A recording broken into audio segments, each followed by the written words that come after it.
ನಾವು ಭಾರತೀಯರು ಎಷ್ಟರ ಮಟ್ಟಿಗೆ ಸ್ವಾರ್ಥಿಗಳಪ್ಪ ಅಂದರೆ, ನಾವು ಉದ್ಧಾರ ಆಗದೆ ಹೋದ್ರೂ ಪರವಾಗಿಲ್ಲ, ಬಟ್ ಪಕ್ಕದವನು ಉದ್ಧಾರ ಆಗಬಾರ್ದು.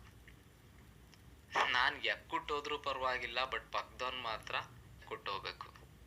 ಈ ರೀತಿ ಅಂದ್ಕೊಂಡು, ಈ ರೀತಿ ನಮ್ಮ ಸ್ಥಿತಿ, ನಮ್ಮ ಮನಸ್ತತ್ವನ ನೋಡ್ಬಿಟ್ಟು ಯಾವುದೋ ದೇಶದಿಂದ ವ್ಯಾಪಾರದ ಹೆಸರಲ್ಲಿ ನಮ್ಮ ಹತ್ರ ಬಂದವರು ಒಂದಲ್ಲ ಎರಡಲ್ಲ ಬಿಳಿಯರು 200 ವರ್ಷ ಆಳಿದ್ರು. ನಮ್ಮಲ್ಲಿರೋದೆಲ್ಲ ದೋಚ್ಕೊಂಡೋದ್ರು. ಇನ್ನೇನು ಇಲ್ಲ ಇವ್ರ ಹತ್ರ ಅಂದ್ಕೊಂಡಾಗ ನಮ್ಮನ್ನ ಬಿಟ್ಟೋದ್ರು. ನಾವು ನೋಡಿದ್ರೆ ಇಂಡಿಪೆಂಡೆನ್ಸ್ ಸಿಕ್ತು ಅಂತ ಖುಷಿ ಪಡ್ತಾ ಇದ್ದೀವಿ. ಅವ್ರ ಹೆಸರು ಇವ್ರ ಹೆಸರು ಹೇಳ್ಕೊಂಡಿದ್ದೀವಿ. ಆದರೆ ನನ್ನ ಪ್ರಕಾರ ರಿಯಲ್ ಇಂಡಿಪೆಂಡೆನ್ಸ್ ಇದಲ್ಲ. ನಮ್ಗೆ ರಿಯಲ್ ಇಂಡಿಪೆಂಡೆನ್ಸ್ ಸಿಗೋದು ಯಾವಾಗ?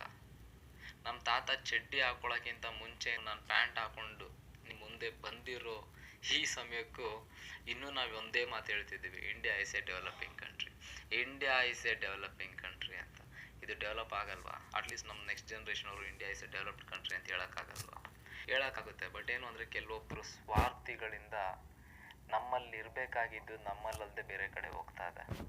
ಅಂಥವರ ಮನವರಿಕೆಗೋಸ್ಕರ ನಿಕ್ಕಿ ಕ್ರಿಯೇಷನ್ಸ್ ವತಿಯಿಂದ ಒಂದು ಸಣ್ಣ ಪ್ರಯತ್ನ.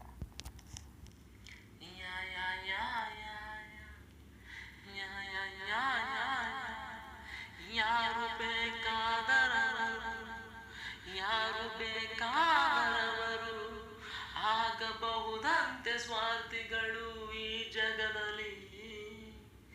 ಆದರೆ ಮಣ್ಣನ ನಂಬಿರೋ ರೈತ ಮಣ್ಣನೆ ಕಾಯೋ ಯೋಧನು, ನಮ್ಮನ ಕಾಯೋ ಪೊಲೀಸು ನಮ್ಮನ ಹಾಳೋ ಪೊಲಿಟಿಷಿಯನ್ ಆಗಬಾರದಂತೆ ಸ್ವಾರ್ಥಿಗಳು, ಆಗಬಾರದಂತೆ ಸ್ವಾರ್ಥಿಗಳು, ಆಗಬೇಕಂತೆ ನಿಸ್ವಾರ್ಥಿಗಳು, ಆಗಬೇಕಂತೆ ನಿಸ್ವಾರ್ಥಿಗಳು.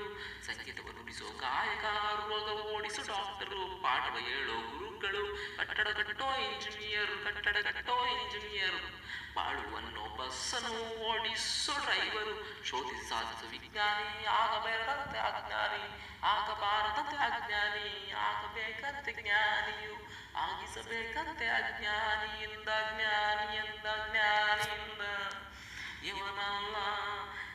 ಇವನಲ್ಲ ಆಗಬಾರದಂತೆ ಸ್ವಾರ್ಥಿಗಳು, ಆಗಬಾರದಂತೆ ಸ್ವಾರ್ಥಿಗಳು, ಆಗಬೇಕಂತೆ ನಿಸ್ವಾರ್ಥಿಯು, ಆಗಬೇಕಂತೆ ನಿಸ್ವಾರ್ಥಿಯು. ನಾವು ಪ್ರತಿಯೊಬ್ಬರು ಸ್ವಾರ್ಥ ಅನ್ನೋದನ್ನ ಬಿಟ್ಟು ನಿಸ್ವಾರ್ಥದಿಂದ ನಮ್ಮಲ್ಲಿರುವಂಥದ್ದನ್ನು ಪಕ್ಕದವ್ರಿಗೂ ಹಂಚಿ ಅವ್ರನ್ನೂ ಸಂತೋಷಪಡಿಸಿ ನಾವು ಯಾವಾಗ ಮುಂದೆ ಹೋಗಬೇಕು, ನಮ್ಮ ಜೊತೆಗೆ 4 ಜನ ಮುಂದೆ ಬರಬೇಕು ಅಂದ್ಕೊತೀವೋ ಆಗ ಸಿಗುತ್ತೆ ನಮಗೆ ಇಂಡಿಪೆಂಡೆನ್ಸ್ ಅನ್ನೋದು. ಅಲ್ಲಿವರೆಗೂ ನಾವಿಷ್ಟೇ, ಇದು ಬಿಟ್ಟು ನಮಗೇನೂ ಆಗಲ್ಲ. ಬಟ್ ಸ್ಟಿಲ್ ಇಷ್ಟಾದರೂ ಕೂಡ ನಾವು ಬ್ರಿಟಿಷ್ ಅವ್ರನ್ನ ನೆನ್ಪು ಮಾಡ್ಕೊತಿದ್ವಿ. ರೀಸನ್ ಏನಪ್ಪ ಅಂದರೆ, ನಮ್ಮ ಎಜುಕೇಷನ್ ಸಿಸ್ಟಮ್ನ ಚೇಂಜ್ ಮಾಡಿದ್ರು. ಸೊ ನಮಗೆ ಒಂದು ಸ್ವಲ್ಪ ಜ್ಞಾನ ಬರುವಾಗ ಮಾಡಿದ್ರು. ಆ ಕಾರಣಕ್ಕೆ ಅವ್ರು ಮಾಡಿದ ಎಷ್ಟೋ ತಪ್ಪುಗಳನ್ನ ಕ್ಷಮಿಸಿ ಅವ್ರನ್ನ ಇನ್ನೂ ನಾವು ಒಂದು ರೀತಿ ಗೌರವದಿಂದ ನೋಡ್ತಿದ್ದೀವಿ. ಯಾಕೆಂದರೆ ನಾವು ಭಾರತೀಯರು, ಬೇಸಿಕಲಿ ನಾವು ವಿಶಾಲ ಹೃದಯದವರು ಭಾರತೀಯರು. ಆ ಕಾರಣಕ್ಕೆ